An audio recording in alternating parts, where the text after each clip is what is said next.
البدع والأهواء، أهل البدع العقائدية وأهل البدع السياسية. أنا أقول بيننا وبينكم السلف، بيننا وبينكم الكتب، كان فيقول البدع بيننا وبينكم. Bismillahirrahmanirrahim. Alhamdulillah wassalatu wassalamu ala Rasulillah wa ala alihi wa sahbihi wa man walah, amma ba'd. Kita lanjutkan bacaan kita terhadap syarah Mandhumah Al-Qawaid Al-Fiqhiyah, yang mana sekarang kita masih berada pada kaidah yang sangat mulia, bahwasannya setiap perkara yang haram kemudian dihalalkan karena darurat, itu sesuai dengan batas kadar daruratnya. Dalam artian kalau seandainya sudah enggak darurat lagi, kembali ke hukum asal haram. Paham ya? Jadi sesuatu yang awal mulanya haram kok jadi halal karena darurat, nanti kalau daruratnya sudah hilang, kembali ke hukum asal itu haram. Paham? Jadi kaidahnya kita hafal kemarin ya. Wa kullu mahdzurin ma'ad darurah biqadri ma tahtajahu ad-darurah. Paham ya? Setiap perkara yang haram bersama dengan perkara darurat, maka sesuai dengan kadar yang dibutuhkan oleh darurat tersebut. Paham? Ayo. Kita lanjutkan penjelasan yang disampaikan oleh Syekh Muhammad bin Shalih Al-Utsaimin rahimatullah alaih. Sekarang kita berada di akhir pembahasan tersebut. Wa minha, di antaranya, law kana fi sholati naflin, kalau seandainya orang itu posisinya dalam keadaan salat sunnah. Wa nudiya, dia dipanggil. Wa syakka manil munadi, abuhu au ummuhu au ajnabi. Dia ketika sholat sunnah itu dipanggil. Nah, yang manggil ini kita nggak tahu gitu loh. Orang ini ragu, ini yang manggil ibu atau bapak atau orang lain gitu loh. Posisi sholat itu, posisi sholat apa?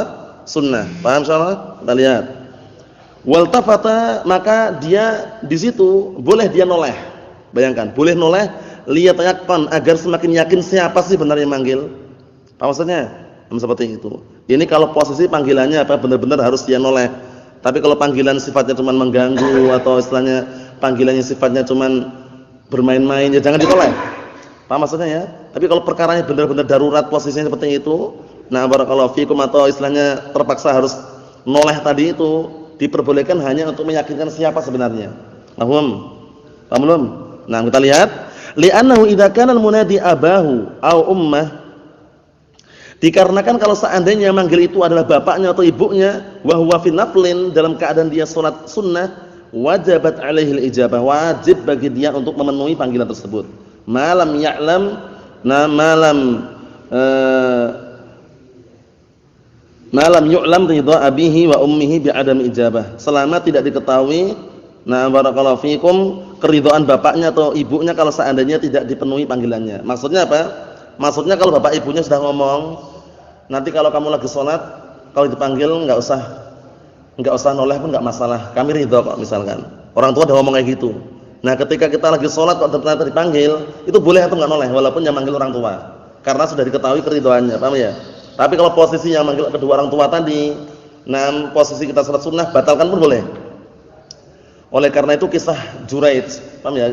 Dengar ya, kisah Juraij itu para ulama telah menyebutkan bahwasanya kalau seandainya Juraij itu benar-benar saat itu memiliki ilmu, niscaya dia batalkan sholatnya, karena sholat yang dilakukan Juraij itu sholat sunnah. Kan ma'ruf kisahnya itu ya, yang Juraij dipanggil ibunya, ya Juraij, dipanggil sampai 3 kali itu ya, tapi Juraij tetap lebih mengedepankan sholatnya, padahal ibunya yang manggil. Kalau seandainya Juraij itu paham masalah fikih yang seperti ini, nah seperti para ulama seperti itu ya, niscaya dia tinggalkan sholatnya, memenuhi panggilan ibunya. Tapi kan Juraij malah justru apa? Malah justru sholatnya dilanjutkan. Akhirnya ibunya mendoakan kejelekannya enggak? Nah itu diambil pendalilan oleh para ulama. Kalau seandainya dia dalam keadaan sholat sunnah, nah maka ketika dipanggil ibunya, dia batalkan pun enggak masalah seketika. Mahum? Nah, apalagi kalau cuma noleh memastikan siapa, itu enggak masalah. Kita lihat. Fawwal tafata liyanzur manil ladzi nadah. Maka orang tersebut noleh, menengok untuk melihat siapa sih sebenarnya yang manggil dia. In kana ummuhu au abahu ajab. Kalau seandainya yang manggil itu adalah ibunya atau bapaknya, maka hendaknya dia ajab, memenuhi panggilannya. Batal pun enggak masalah karena salat sunnah. Wa in kana ajnabiyan lam yujibhu. Kalau seandainya ternyata ke orang lain selain bapak dan ibunya, maka enggak perlu dipenuhi panggilannya. Lanjutkan salatnya dulu. Mafhum? Ayo, ini penting sekali. Wa idza sami'a sarikhan, yasrah sarahan muz'ijan. Kalau seandainya dia posisinya apa? Nah, salat sunnah, mendengar suara yang apa? Suara tersebut suara yang keras dan mengagetkan. Orang teriak misalkan, tolong, tolong, tolong misalkan. Paham ya? Dia posisinya teriakan yang sifatnya mengagetkan. Tiba-tiba ada orang minta tolong gitu loh. Itu gimana kita lihat? Faltafata liyastabri al-khabar. Maka dia pun menoleh dalam rangka untuk apa? Berlepas diri dari kabar tersebut untuk memastikan apa gitu loh. Sehingga dia sudah selesai urusannya. Karena kalau kabar yang harus dia laksanakan dan harus dia tolong gitu loh posisinya. Nah, hal hadhi darurah aw hajah. Nah, sekarang suara tadi itu yang minta tolong itu atau suara yang lain yang mengagetkan tadi itu suara yang darurat harus kita batalkan untuk menolong dia atau hajah. Hanya saja dia butuh aja. Posisinya itu bukan perkara yang harus gitu ya. Kita lihat. Al-jawab al-waqi' annahu yanzuril hal. Kenyataannya, realitanya itu hendaknya dia melihat keadaannya. Jadi yang salat tadi melihat keadaannya bagaimana. Idza kana as-sarahu syadidan, kalau seandainya teriakannya itu biasanya keras, tolong, suara yang keras itu biasanya, fa dhahirul hal, maka secara zahirnya keadaannya adalah annahu darurah. Karena enggak mungkin dia teriak-teriak sekeras itu kalau enggak darurat misalkan. Nah, posisinya dari rumah kebakaran misalkan, gasnya meledak misalkan. Dia teriak-teriak. Karena orang yang salat enggak tahu misalkan, posisi dia salat sunnah, dengar suara itu. Nah, itu boleh dia noleh memastikan gitu loh. Naam. Kata beliau, wa idza kana duna dzalik fa huwa hajah. Berarti kalau selain suaranya lebih pelan daripada suara yang pertama tadi biasanya cuma hajah. Itu karena kebutuhan saja. Nah, di sini sudah kita lewati ya, bedanya hajah dengan darurah. Kalau hajah itu, nah barakallahu fikum, antum mau melakukan pun silahkan, enggak masalah, tapi darurah harus. Karena kalau tidak nanti dikhawatirkan apa? Ada kebinasaan di situ. Mafhum insyaallah ya? Ayo na'am. Contohnya apa contohnya? Antum noleh gini ternyata sudah banyak orang yang nolong. Perlu enggak antum batalkan? Enggak perlu. Tapi kalau antum noleh masih kebakaran, masih tolong. Posisi enggak ada yang nolong sama sekali, antum batalkan salatnya. Batalkan darurat. Itu maksudnya ya, bedanya. Kalau hajah tadi memang karena dibutuhkan bantuan, nah ternyata ada orang yang bantu, sudah hilang hajahnya. Paham belum? Ayo. Mafhum? Naam. Kita lihat di sini. Contoh yang lain, aklul basali liman yahdul masjid ini. Orang yang makan basal itu, nah barakallahu fikum, semacam bawang merah.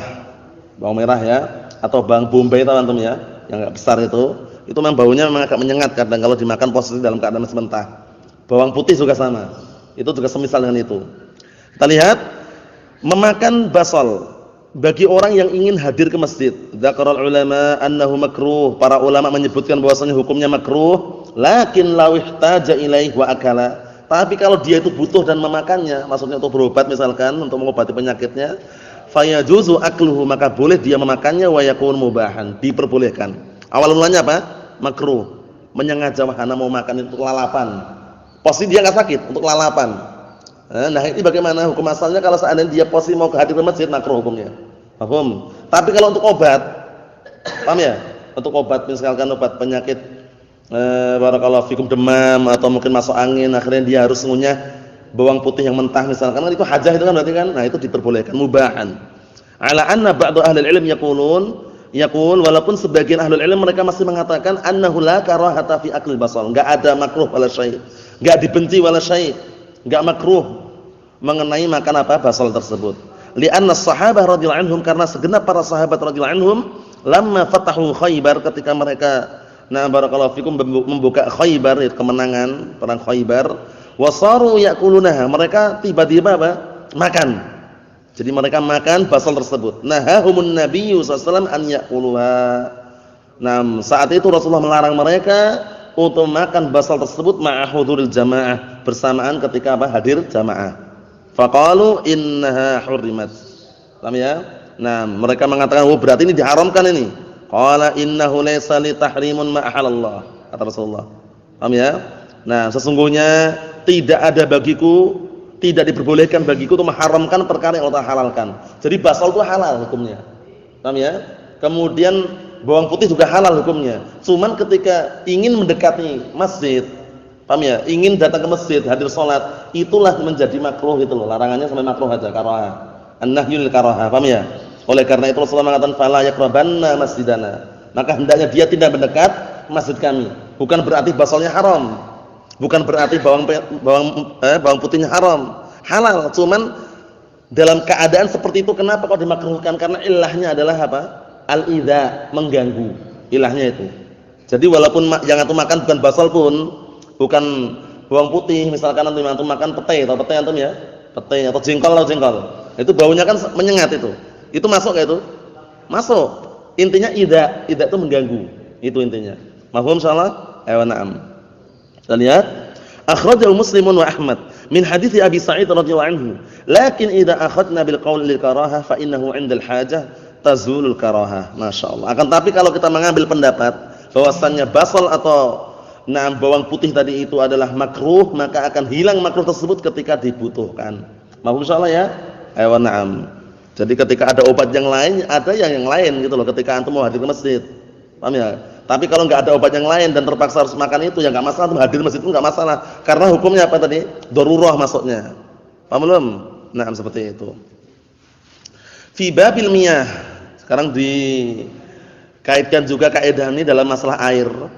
Zakaru, mereka menyebutkan anna mastu'mila fi taharatin mustahabbah fa innahu yukrah isti'maluhu fi taharah ini. Perhatian Bapak ini namanya karena al-ma'al musta'mal katanya. Mereka menyebutkan bahwasanya air yang digunakan untuk bersuci mustahabbah. Nah, barakallahu fikum, misalkan antum wudu ulang atau berwudu misalkan ya. Nah, barakallahu fikum, fa innahu yukrah isti'maluhu fi taharah, maka dimakruhkan untuk menggunakan untuk bersuci lagi. Jadi air bekas wudu antum pakai wudu lagi itu makruh hukumnya. Ini kata sebagian para ulama ya, walaupun yang rajih nanti selama suci boleh. Karena dia hanya untuk menghilangkan hadas kecil. Ya enggak? Tapi kalau hadas akbar, misalkan airnya habis antum pakai untuk mandi junub, boleh enggak untuk air bekasnya untuk wudu? Nah, itu enggak boleh, kita lihat. Lakin 'indal hajah, tapi kalau dibutuhkan, kama law kana al-ma' fihi syai'un min al-bu'd. Contohnya kalau seandainya airnya jauh, dia mencari air bisa teman jaraknya itu harus 10 kilo, 6 kilo baru dapat misalkan, jauh jaraknya. Nah, itu bagaimana? Walaysa 'indahu illa hadzal ma' al-musta'mal, dan tidak ada di sisinya kecuali air yang sudah digunakan ini, fi taharatin mustahabbah. Di dalam apa? Nah, digunakan untuk bersuci yang sifatnya mustahabbah tadi itu. Paham ya? Nah, fa innahu yakunu mubahan lil hajah, maka pada saat itu diperbolehkan karena hajah. Karena apa? Karena hajah, karena dia butuh itu untuk menggunakannya. Paham insyaallah nih ya? Ini para ulama berbeda pendapat mengenai hal ini. Kalau seandainya toharohnya, kenapa dikatakan toharoh mustahabbah? Karena ada toharoh yang wajibah itu ada. Paham belum? Toharoh yang wajibah seperti mandi junub. Antum mandi junub, airnya sisa di situ. Ada bekas sabun, bekas apa gitu. Boleh enggak kita gunakan lagi itu airnya? Jangan. Upayakan semaksimal mungkin mencari yang lainnya. Kalau enggak ada sama sekali, itu pun mengarah ke tayammum. Karena airnya sudah bekas. Bisa dikatakan mungkin campuran najis atau misalnya, khawatirnya itu ya. Seperti itu, nah. Allah musta'an. Wa illa, hukum globalnya al-ma'al musta'mal atau al-ma'al musammash itu semuanya boleh. Air yang digunakan untuk orang lain kok masih ada di situ, misalkan antum di ember atau di bak gitu ya, wudu, sisa. Air sisa tadi itu bekas enggak kira-kira? Bekas. Wudu lagi enggak masalah, dengan wudu. Atau air yang dipanaskan. Misalkan ada air di bawah terik matahari misalnya, panas kan itu. Nah, itu biasanya kan ada yang mengatakan enggak boleh untuk wudu katanya. Yang rajih boleh, selama tidak membahayakan boleh. Mafhum, air hangat atau semisalnya. Qalu, ada juga yang mereka mengatakan aidan fi dabbah. Dabbah itu tambalan. Nah, minal fiddah, tambalan dari perak. Nah, idza dubbiba biha alina linkisari, apabila bejana atau gelas kok ditambal pakai perak gitu. Ada enggak gelas kira-kira bisa ditambal pakai perak? Ada aja gelas kan enggak harus dari kaca. Gelas macam-macam kan? Ada gelas dari kaca, ada gelas dari apa namanya itu? Aluminium mungkin juga ada, gelas dari semacam besi-besi atau yang semisalnya ada juga. Nah, kalau ada gelas atau bejana ditambal dengan perak karena pecah tadi, fa innahu yukrah lisyarib minhu an yubashir ad-dabbah min al-fiddah. Maka hukumnya makruh bagi orang yang minum langsung bersentuhan dengan tambalan dari perak tadi itu. Paham belum? Misalkan gelas tambalannya di sini. Antum minum langsung pas di tambalan itu makruh hukumnya. Terus bagaimana? Ya, kalau bisa minum yang pas enggak tambalannya itu. Paham belum? Mencari yang bagian enggak ada tambalannya. Paham belum ini? Nah, itu maksudnya. Kita lihat. Fa idza ihtaja ila dzalik, tapi kalau dibutuhkan, hampir semua tambalan misalkan, kan butuh untuk minum juga. Semuanya tambalan, milih di mana coba? Ya mau enggak mau minum di situ. Fala karaha, enggak makruh lagi. Ka'an yakunal ina na'am mutasalliman. Mutasalliman maksudnya sudah terkelilingi atau semuanya terliputi apa min kulli janib, dari seluruh sisi, illa min hadin nahiyah. Semuanya tertambal kecuali barakallahu fikum sisi yang ada sedikit lah intinya gitu ya. Barakallahu fikum, yang seperti ini posisinya enggak memungkinkan untuk memilih. Fa hadhi hajah, ini enggak masalah. Paham maksudnya ya? Semuanya sudah tertambal, sudah banyak lubangnya, sudah rusak lah intinya. Yang bisa diminum hanya ketika pas ditambalan dari perak tadi itu loh. Paham belum maksudnya? Seperti itu. Diperbolehkan. Laka an tashrab wa la tu'addu fa'ilan lil makruh. Kamu boleh minum dengan gelas atau bejana yang tertambal dengan perak tadi itu, dan kamu tidak dianggap orang yang melakukan perkara makruh karena hajah. Ala annal qawla bil karaha fi mubasyaratid dabbah fihi nadhar. Walaupun ada yang mengatakan, pendapat yang mengatakan bahwasanya yang mengatakan makruh minum dari apa? Minum langsung bersentuhan dengan tambalan yang terbuat dari perak itu fihi nadhar, perlu dicek lagi. Jadi yang sahih wallahu alam, diperbolehkan. Kalau seandainya datang pengharaman itu sampai karaha saja. Walaupun istilahnya tambalan enggak masalah. Wallahu alam bissawab. Adapun yang berikutnya insyaallah taala mengenai apa? Kaidah yang sangat besar juga, kita tunda pada pertemuan yang akan datang, yaitu kaidah al-yaqinu la yazulu bisyak. Yang namanya suatu keyakinan tidak bisa hilang dengan keraguan. Jadi yang antum hafal tambahkan lagi, wa tarji'ul ahkamu lil yaqini fala yuzilu syakku lil yaqini. Insyaallah disetorkan pada pertemuan yang akan datang. Biidznillah subhanahu wa ta'ala. Walhamdulillahirabbil alamin.